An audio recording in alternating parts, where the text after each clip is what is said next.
नमस्ते।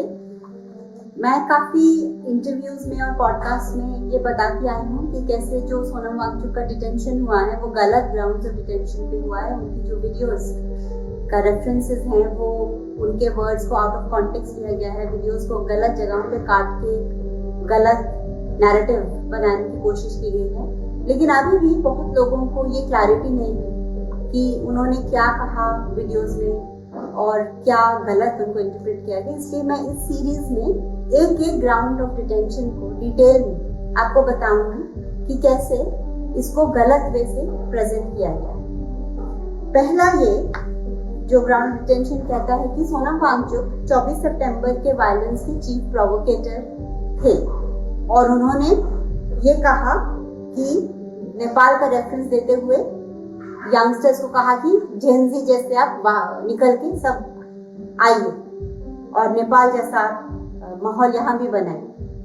लेकिन ये सरासर गलत है। जो वीडियो का इन्होंने रेफरेंस दिया है वो एनेक्शर ए के तहत इस डिटेंशन ऑर्डर में है, जो कि 28 दिन तक हमारे बार बार मांगने पर भी नहीं दिया गया, जबकि एनएसए का ये रूल है कि 10 दिन के अंदर जिसको डिटेन किया गया हो उसको सब डिटेंशन ऑर्डर और उसके सारे मटेरियल देने होते।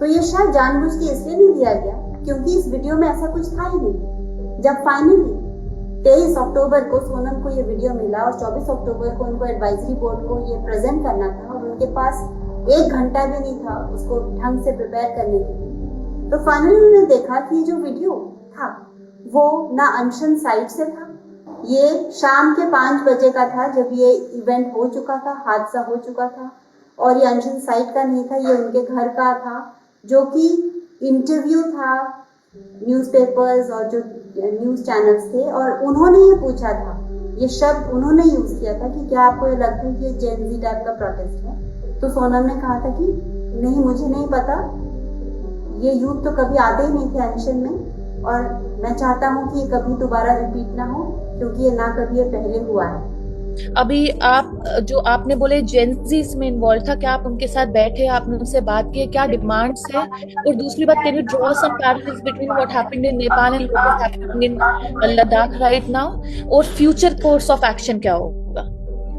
देखिए, ये जो जेनजी आज बाहर निकले उनको हमने कभी शक्ल तक नहीं देखा था।